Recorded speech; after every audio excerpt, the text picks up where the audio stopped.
for somebody here? Yes, I do. Don't wear it around Annie since it's not a A gluten-free few days shirt. ago, Oh, she might have a reaction. Oh, okay. Wendy came over and told me that we're drawing names, and there's one for you here.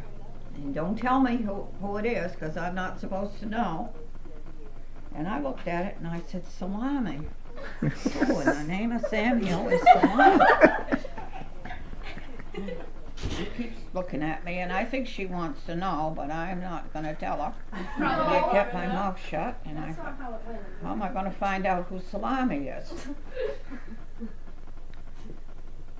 Then she kept mentioning this one and that one and the other one, so I finally analyzed with my very scientific mind, and I came to it with Sam. Now, Sam, you've just started college, and I want to talk to you because this is a grandmother's story.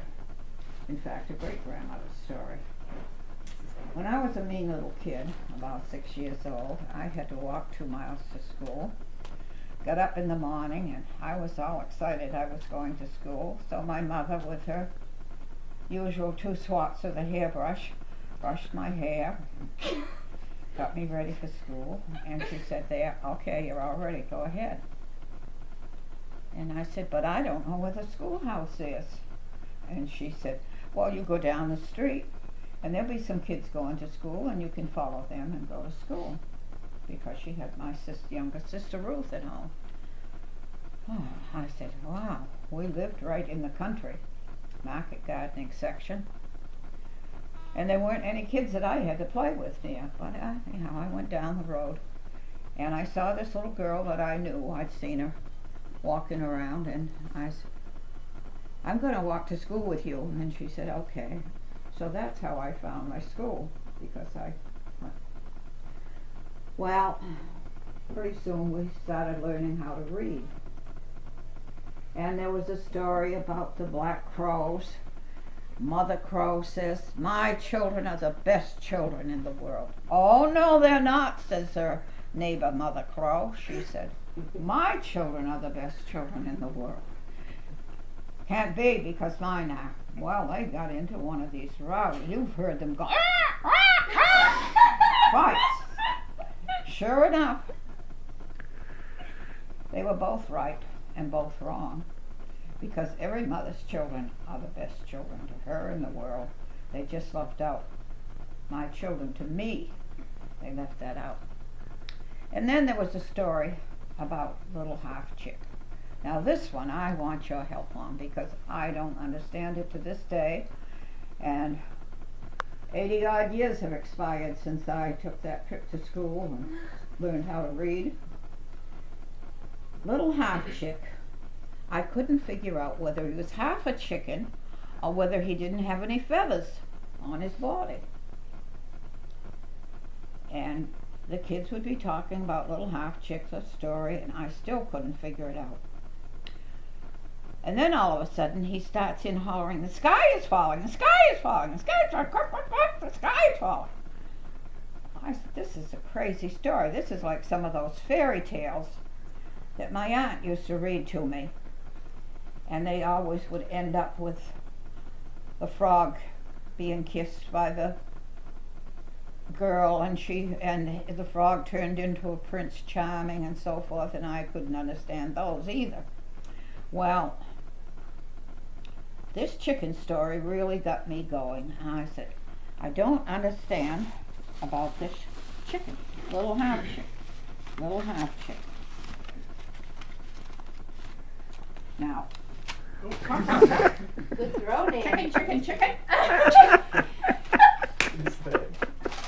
If you can't tell me about this sky falling, you must be chicken. It says crazy chicken. I don't understand the book. Well, she has more to it, right? Oh. So, go ahead, Nan. So,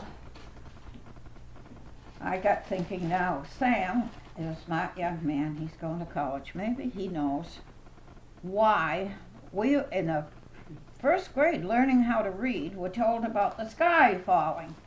Now that sounds like the politicians talking today. The sky is falling, the sky is falling, the sky is falling. Well,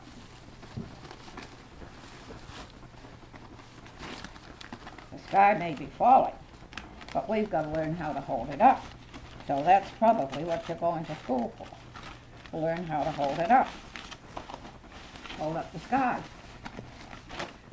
I can't understand what a little half chicken had to do with the sky falling. Now that is the stupidest, dumbest thing that I ever learned in school, and I never to this day understood that story.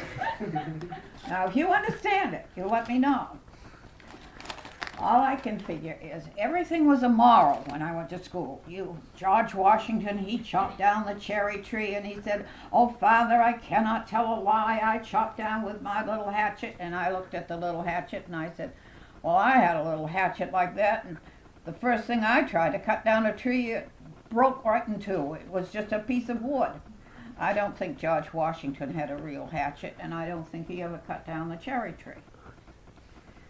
But that's all a myth. But if this sky is going to fall, it's going to take a buster like you to help hold it up.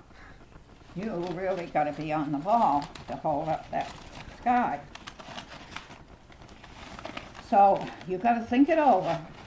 And I don't know what your courses are, but when you get into one of those real scientific courses, you're going to have to rely on the old days and say, well, I'm telling you, if a little girl, if a young girl could make a frog into a prince, and she always ended up marrying him, marrying the prince, maybe you could make the sky hold up. So there's your frog, and you've got to kiss a frog so the sky won't fall.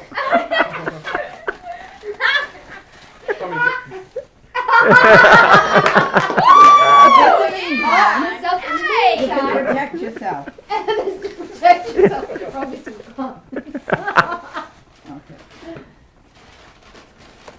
Great advocate. Yeah. I like that, yeah. You need it down the boondoggle. That's a nice hat. Nice. All right. All right.